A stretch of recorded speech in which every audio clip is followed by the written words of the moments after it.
Iran की तरफ से अमेरिका को खुली धमकी दी गई।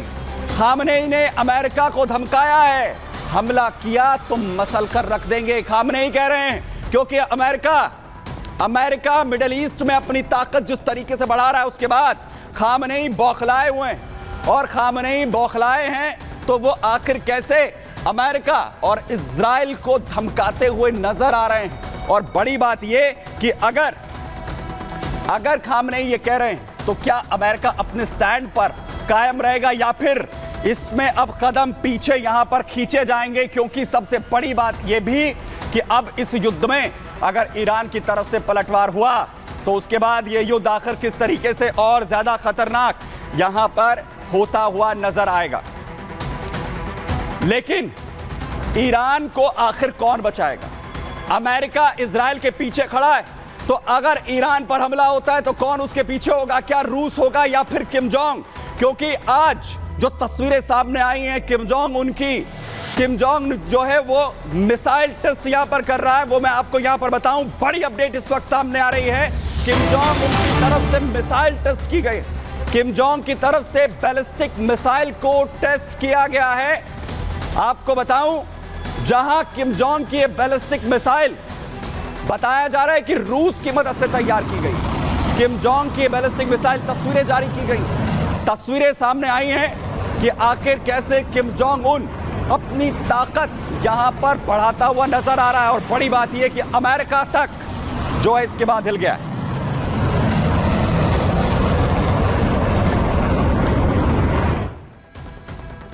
लेकिन क्या यह ताकत ईरान को मदद के लिए हो रही है या फिर यूक्रेन के खिलाफ जिस तरीके से सैनिक उतार दिए गए हैं? रिपोर्ट आपको दिखा रहा हूं।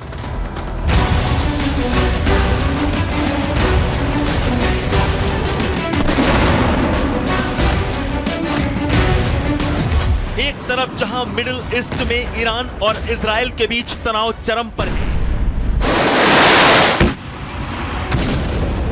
अमेरिका सीधा अब बीच में कूद पड़ा है।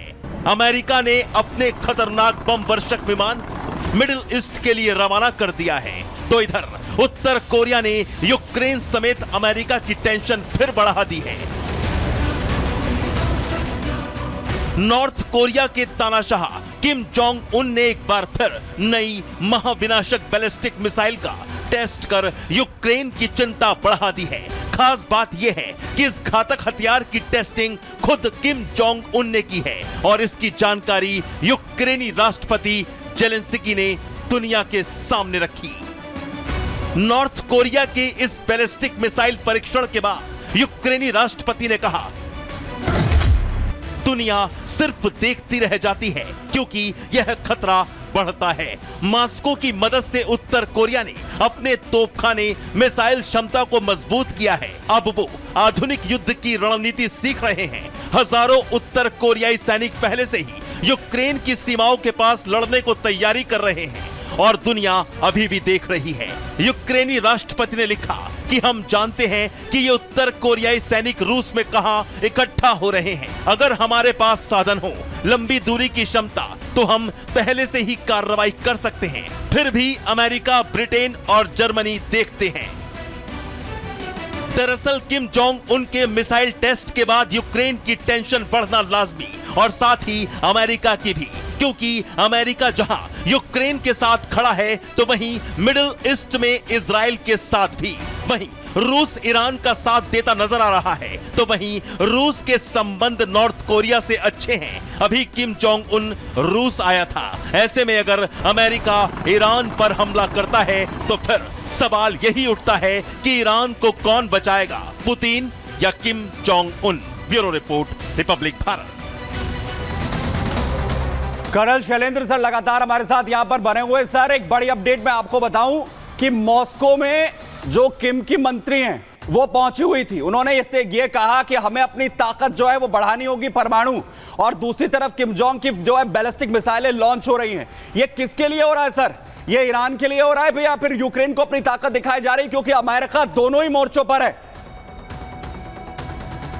देखिए, अगर आप नॉर्थ कोरिया की पॉलिसी देखें, चाहे वो कंधा इस्तेमाल करें यूक्रेन का, रशिया का या ईरान का, उसका टारगेट है सिर्फ एक, यूएस और इजराइल, क्योंकि इजराइल यूएस का दोस्त है और किम जोंग के दुश्मन है यूएस, इसलिए इजराइल भी दुश्मन है। सो जो सबसे बड़ी बात दिक्कत आ रही है, क्योंकि उसे ये भी पता है कि वो किसी भी तरह का सपोर्ट अगर रशिया का यूक्रेन के खिलाफ दिखाता है तो वो ड्रॉ करेगी अटेंशन यूएसए की। यही इसी को बोलते हैं इंटरनेशनल पॉलिटिक्स।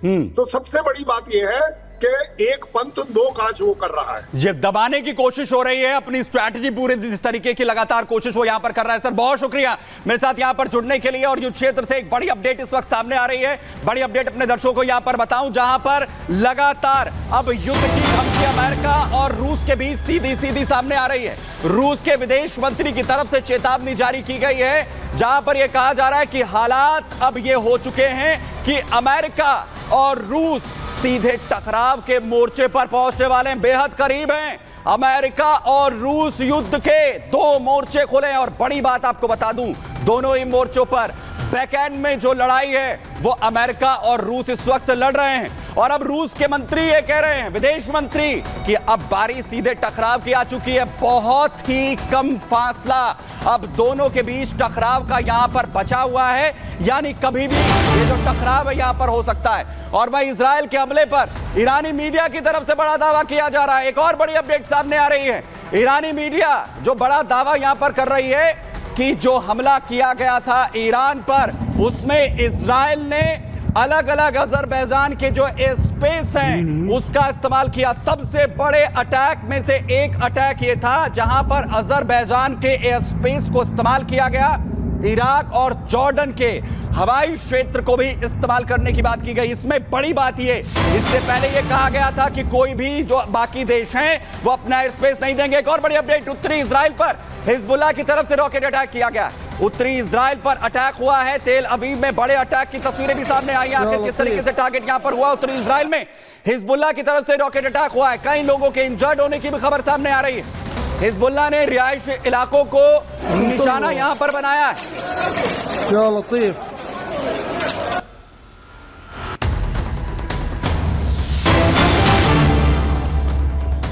उधर अपडेट गाजा से, जहां पर हमास के ठिकानों पर हमला किया गया है। यह स्ट्राइक लगातार जारी है।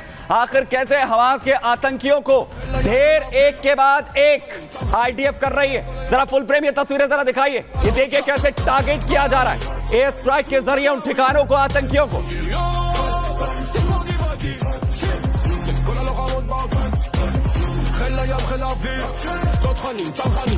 लगातार गाजा में हमास पर इजरायली अटैक जारी है। हमास के आतंकियों का सफाया एक के बाद एक यहां पर हो रहा है। टारगेट कर हमास के जो अड्डे हैं उन्हें तबाह लगातार आईडीएफ यहां पर कर रही है। और देखिए आसमान से कैसे यह टारगेट होता है और पूरी तरह से तबाही यहां पर मचाई जाती है।